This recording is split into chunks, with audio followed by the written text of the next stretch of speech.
Hello students, welcome back to our channel study beyond classes. This is your mentor Rohit Sengar. आज हम देख रहे हैं crop production and management class 8 का chapter number 1। आपने वेरियस बेसिक एग्रीकल्चर प्रैक्टिसेस देखी कि कैसे एग्रीकल्चर प्रैक्टिसेस में हेल्प होती है। हमने हर स्टेप्स को कंप्लीट किया। हमने पहले देखा प्रिपरेशन ऑफ द सॉइल को हमने मेक किया, रेडी किया क्रॉप के फॉर्मेशन के लिए, प्रोडक्शन के लिए। फिर दूसरा हमने क्या किया, उस पे हमने सोविंग की, सोविंग से हमने सीड्स को स्प्रेड किया। तीसरी जो प्रोसेस की, we have added fertiliser and manure. And fourth stage that we have taken, that is the irrigation. ये सारी चीजें देखी। इरिगेशन के बाद हमने उसको प्रोटेक्ट किया from weeds. Now sixth and second last step is the harvesting. अब हम क्या करेंगे, हम क्रॉप्स को करेंगे हार्वेस्ट। अब ये हार्वेस्ट क्या होता है, हार्वेस्टिंग क्या होती है, इसको हम समझते हैं।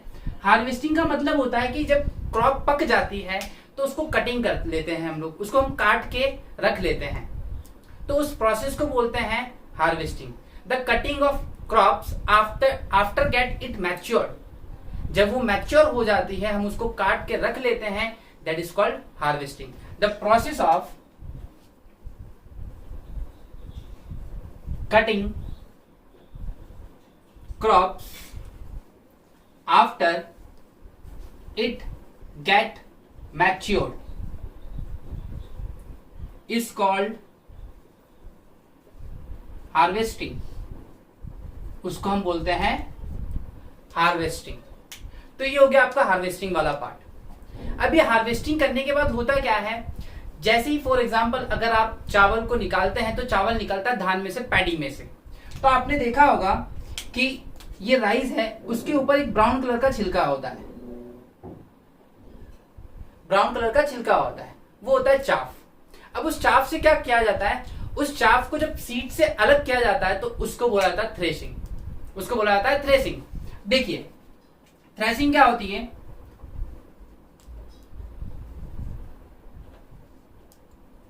The separation of seed from its chaff is called threshing. अब इसको थ्रेशिंग क्यों कहते हैं, क्योंकि एक मशीन से किया जाता है, थ्रेशर से। एक मशीन होती है, आप इंटरनेट पे देख सकते हैं उस मशीन को। कुछ नहीं होता, उसमें सीधा सीधा सीड्स को डाल दिया जाता है, तो वो मशीन क्या करती है, सीड्स को अलग कर देती है और उसके छिलके को, उसके कचरे को अलग कर देती है, तो वो कहलाती है थ्रेशिंग। तो देखिए द प्रोसेस ऑफ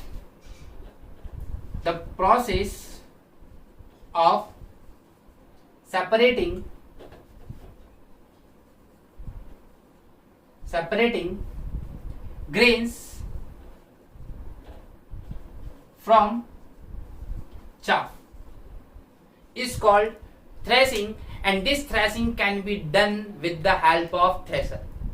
इसको थ्रेशर से आप कर सकते हो ये चीजें। और एक और नॉर्मल मेथड यूज करते हैं विनोइंग की। विनोइंग में आपने देखा होगा कि ऐसे ऐसे करके अनाज को नीचे गिराया जाता है, और जैसे अनाज को नीचे गिराया तो उसके जो हल्का पार्ट्स होते हैं, जो उसके कहते हैं पिल्स, उसके जो छिलके होते हैं, उसका जो डस्ट पार्ट्स होता है वो हवा से उड़ जाता है, जिसको आप चाफ कहते हैं। ओके, तो ये दो पार्ट है, हार्वेस्टिंग और थ्रेशिंग। अब सबसे इंपॉर्टेंट चीज, आपने वही क्रॉप को हार्वेस्ट कर दिया तो आप रखेंगे। अब what you need to do, you have to store this somewhere. आपको इसको कहीं पे स्टोर करना पड़ेगा। अब आप कहां स्टोर करेंगे इसको, आप स्टोर करेंगे इसको स्टोरेज हाउस में, वेयर हाउस में, ग्रेनरीज में। बड़े बड़े गोडाउन होंगे, वहां पे आपने इसको स्टोर कर दिया।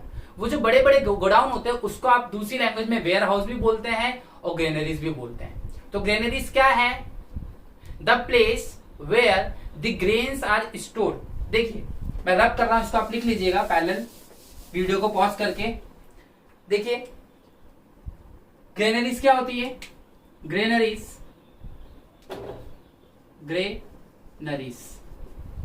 The place where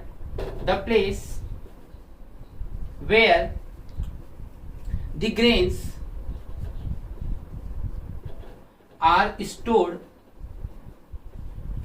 in large scale for future need,